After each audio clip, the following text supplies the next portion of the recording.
പല ഇലക്ട്രിക്കൽ പ്രോബ്ലങ്ങൾക്കും പ്രധാന കാരണം എന്ന് പറയുന്നത് പുതിയ വയറിംഗ് ഇൻസ്റ്റലേഷൻ ചെയ്യുന്ന സമയത്തുള്ള പ്രശ്നങ്ങളാണ്.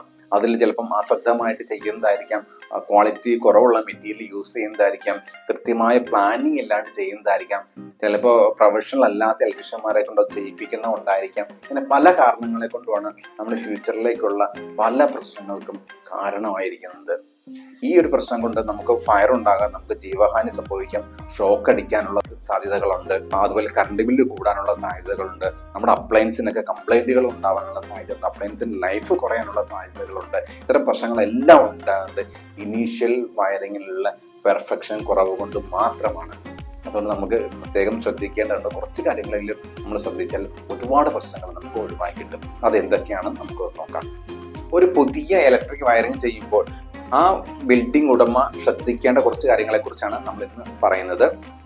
ഒന്നാമത്തെ കാര്യം, ആ മെറ്റീരിയലിന്റെ ക്വാളിറ്റി ഉറപ്പുവരുത്തുക എന്നുള്ളതാണ്. ഒന്നുകിൽ ആ മെറ്റീരിയൽ നിങ്ങൾ കോൺട്രാക്ട് കൊടുക്കുന്നതായിരിക്കാം, അല്ലെങ്കിൽ നിങ്ങൾ മെറ്റീരിയൽ എടുത്ത് കൊടുക്കുന്നതായിരിക്കാം. ഏതായാലും ആ മെറ്റീരിയലിന്റെ ക്വാളിറ്റി നിങ്ങൾ ഉറപ്പുവരുത്തേണ്ടതുണ്ട്. അതുപോലെ തന്നെ എടുത്ത മെറ്റീരിയൽ അവിടെ യൂസ് ചെയ്യുന്നുണ്ടോ എന്നുള്ള കാര്യം കൂടെ ഒന്ന് ഉറപ്പുവരുത്തേണ്ടതുണ്ട്. ഏറ്റവും ഇമ്പോർട്ടന്റ് ആയ കാര്യം എന്താണെന്ന് വെച്ചാൽ, മിനിമം ഒരു 5 വർഷമെങ്കിലും സർവീസ് വാറണ്ടി തരാൻ സാധിക്കുന്ന ഒരു ഇലക്ട്രീഷ്യനെ കൊണ്ട് മാത്രമേ നമ്മുടെ വയറിംഗ് ചെയ്യിക്കാവുള്ളൂ എന്നുള്ളതാണ്. അവർക്ക് വാറണ്ടി തരാൻ സാധിക്കുന്നില്ലെങ്കിൽ അവർ എന്തെങ്കിലും കാണിച്ച് നമ്മുടെ ലൈറ്റ് ഫാനൊക്കെ ഒന്ന് കത്തിച്ച് കാണിച്ച് അവരവരുടെ പൈസ മേടിച്ചു പോകും. അങ്ങനെ ഉണ്ടാവരുത്. അങ്ങനെ ഉണ്ടാവാതിരിക്കണമെങ്കിൽ നമ്മൾ മിനിമം 5 വർഷമെങ്കിലും മേടിക്കാം. ചിലപ്പോൾ 1 വർഷമൊക്കെ ഒരുപാട് ഇലക്ട്രീഷ്യന്മാർ വാറണ്ടി കൊടുക്കുന്നുണ്ട്. 1 വർഷമാണെങ്കിൽ പോലും ഒരു വർഷം പ്രത്യേകിച്ച് കുഴപ്പങ്ങളൊന്നും ഉണ്ടാവാൻ സാധ്യതയില്ല. അതിന് അടുത്ത വർഷം മുതൽ ട്രിപ്പിങ്ങും മറ്റു പവർ ഫെയിലിയർ പല പ്രശ്നങ്ങളും അവിടെ സംഭവിച്ചു തുടങ്ങും. ഈ 5 വർഷത്തേക്ക് അവർക്ക് വാറണ്ടി തരാൻ പറ്റുന്ന രീതിയിൽ അവർ ആ വയർ ചെയ്യുവാണെങ്കിൽ അടുത്തുള്ള 15 വർഷത്തേക്കോ 20 വർഷത്തേക്കോ ആ വയർ വളരെ സേഫ് ആയിരിക്കും, ഒരു പ്രശ്നങ്ങളും ഉണ്ടാവില്ല. അപ്പൊ വാറണ്ടി തരാൻ സാധിക്കുന്ന ഇലക്ട്രീഷ്യനെ കൊണ്ട് തന്നെ അത് ചെയ്യിപ്പിക്കണം എന്നുള്ളതാണ്. മറ്റു കാര്യം, നമ്മൾ ഇത് വാക്കാൽ പറഞ്ഞു പോകുകയല്ല വേണ്ടത്. ഇത് കൃത്യമായിട്ട് എഗ്രിമെന്റ് ചെയ്ത് വേണം മുന്നോട്ട് പോകാനായിട്ട്. നമ്മൾ ഈ വാറണ്ടി ആണെങ്കിലും നമ്മുടെ സർവീസ് ചാർജുകളാണെങ്കിലും ടേംസ് ആൻഡ് കണ്ടീഷൻസ് ഒക്കെ കൃത്യമായിട്ട് എഴുതി ഒരു എഗ്രിമെന്റ് വെച്ചതിന് ശേഷം മാത്രമായിരിക്കണം നമ്മൾ മുന്നോട്ട് പോകാവുള്ളൂ. അതുപോലെ ഈ ഇലക്ട്രീഷ്യൻ നമുക്ക് അവൈലബിൾ ആയിട്ടുള്ള ഒരാളായിരിക്കുന്നതാണ് എപ്പോഴും നന്നായിരിക്കും. പലപ്പോഴും ഇന്റീരിയർ ഡിസൈനേഴ്സും ആർക്കിടെക്ട്സ് ഒക്കെ അവരുടെ ഇന്റേണലി ഉള്ള കാര്യങ്ങളായിരിക്കും വിസിബിൾ ആയിട്ടുള്ള ലൈറ്റിംഗ് പോയിന്റുകൾ, LED ഡിസൈനുകൾ, സ്വിച്ച് ബോർഡുകൾ, സോക്കറ്റുകൾ, ഇതിൻ്റെയൊക്കെ പൊസിഷനും ഡിസൈനും കാര്യങ്ങളൊക്കെ ആയിരിക്കും ഇവർ കൂടുതലായി കാണിക്കുന്നത്. എന്നാൽ നമുക്ക് അതിൽ നിന്നും കുറച്ചും കൂടെ ഡെപ്തിലേക്ക് നമുക്ക് അറിയേണ്ടതുണ്ട്. ടെക്നിക്കൽ ആയിട്ടുള്ള കാര്യങ്ങൾ നമുക്ക് അറിയേണ്ടത്. ഇലക്ട്രിക്കൽ വയറിംഗിൽ എന്തൊക്കെ സാധനങ്ങളാണ് യൂസ് ചെയ്യുന്നത്, ഏത് രീതിയിലാണ് ചെയ്യുന്നത് എന്നുള്ള കാര്യങ്ങളെ കുറിച്ച് കൃത്യമായിട്ട് മനസ്സിലാക്കേണ്ടതുണ്ട്. അത് കൃത്യമാണെങ്കിൽ മാത്രമാണ് നമ്മുടെ ഇലക്ട്രിക്കൽ വയറിംഗ് സ്ട്രോങ് ആയിരിക്കുള്ളൂ.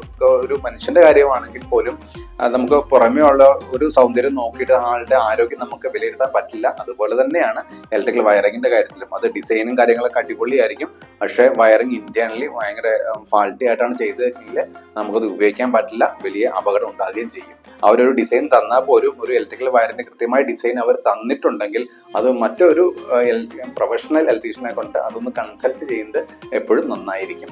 പരമാവധി മെയിൻ്റനൻസ് ഫ്രീ ആയിട്ട് വയറിംഗ് ചെയ്യാൻ ശ്രമിക്കുക. ഏതെങ്കിലും രീതിയിൽ മെയിൻ്റനൻസ് നമുക്ക് വരുന്നുണ്ടെങ്കിൽ അത് ഈസി ആയിട്ട് സോർട്ട് ചെയ്യാൻ പറ്റുന്ന രീതിയിൽ വയർ ചെയ്യുക. ചിലപ്പോൾ കുറച്ചും കൂടെ എക്സ്ട്രാ ചിലപ്പോൾ എക്സ്പെൻസ് വരുമായിരിക്കും, എങ്കിൽ കൂടിയും ഈ മെയിൻ്റനൻസ് ഫ്രീ ആയിട്ട് ചെയ്യുന്നതായിരിക്കും നമുക്ക് ഫ്യൂച്ചറിലേക്ക് മെയിൻ്റനൻസ് കോസ്റ്റ് കുറയ്ക്കുന്ന ഒരു കാര്യം. അത് കൂടുതൽ സേഫ്റ്റിയും നമുക്ക് ഫ്യൂച്ചറിലേക്ക് വരുമ്പോൾ സ്കോപ്പുകൾ ഇട്ടുകൊണ്ട് വേണം നമ്മുടെ വയറിങ്ങുകൾ പരമാവധി ചെയ്യുന്നതിന്. അതായത് നമുക്കൊരു EV ചാർജർ നമുക്ക് ഇപ്പോൾ ആവശ്യമില്ല, പക്ഷേ നമുക്ക് ഫ്യൂച്ചറിലേക്ക് വേണമെങ്കിൽ നമുക്ക് ചെയ്യാൻ പറ്റുന്ന രീതിയിൽ വേണം നമ്മളൊരു വയറിംഗ് ചെയ്യാനായിട്ട്. അതുപോലെ കിച്ചണിലേക്ക് ചിലപ്പോൾ നമുക്ക് കുറച്ച് സോക്കറ്റുകളായിരിക്കും നിലവിൽ ആവശ്യം ഉണ്ടാവുക, ചില ഫ്യൂച്ചറിലേക്ക് കുറച്ച് അധികം സോക്കറ്റുകളായിരിക്കും വേണ്ടി വന്നേക്കാം. അഥവാ വേണ്ടി വന്ന് എക്സ്റ്റെൻഡ് ചെയ്യാൻ പാകത്തിലുള്ള വയറിങ്ങുകളായിരിക്കണം നമ്മളവിടെ ചെയ്തു വെക്കേണ്ടത്. അതുപോലെ നമ്മുടെ വയറിംഗിൽ സേഫ്റ്റികൾ ഉറപ്പുവരുത്തേണ്ടതുണ്ട്. പ്രധാനമായിട്ട് 3 സേഫ്റ്റികളാണുള്ളത്.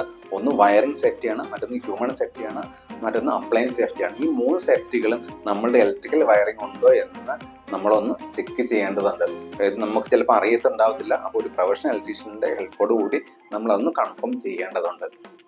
നമുക്ക് വയറിംഗ് സേഫ്റ്റി എന്ന് പറയുമ്പോൾ നമുക്ക് അതിനകത്ത് പ്രത്യേകിച്ച് MCBകളുണ്ട്, അതിന്റെ റേറ്റിങ്ങുകളുണ്ട്, അതിന്റെ പ്രത്യേകം സെലക്ഷൻസ് ഉണ്ട്, അതിന്റെ വയറുകളുണ്ട്. ഇത്തരം കാര്യങ്ങളെ കുറിച്ചൊക്കെ നമ്മളൊന്ന് അറിഞ്ഞിരിക്കുന്നത് എപ്പോഴും നന്നായിരിക്കും.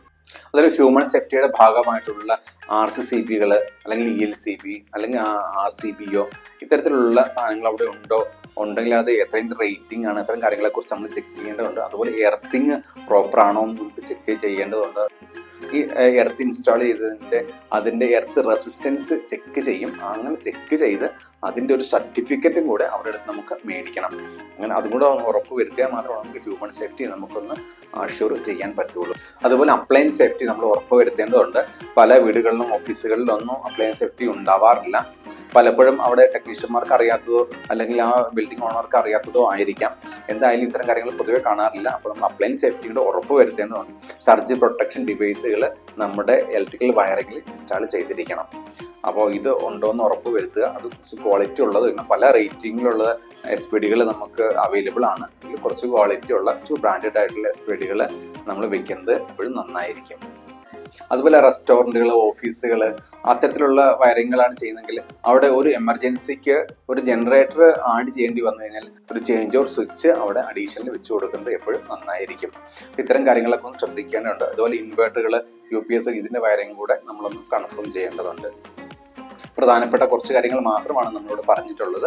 ഇത്തരം കാര്യങ്ങളൊക്കെ ഒന്ന് കൃത്യമായിട്ട് ഫോളോ ചെയ്യുന്നത് എപ്പോഴും നന്നായിരിക്കും. ഇലക്ട്രിക്കൽ വലിയ ഡേഞ്ചർ ആയിട്ടുള്ള ഒന്നാണ്, അതുപോലെ എക്സ്പെൻസീവും ആണ്. അപ്പോൾ അതുകൊണ്ട് നമ്മൾ ഇപ്പോൾ ചെറുതായിട്ട് നമ്മളൊന്ന് ശ്രദ്ധിച്ചാൽ നമുക്ക് വലിയൊരു സാമ്പത്തിക ലാഭവും ഒരു ലൈഫ് സേവിങ്ങും ആയിരിക്കും അത്.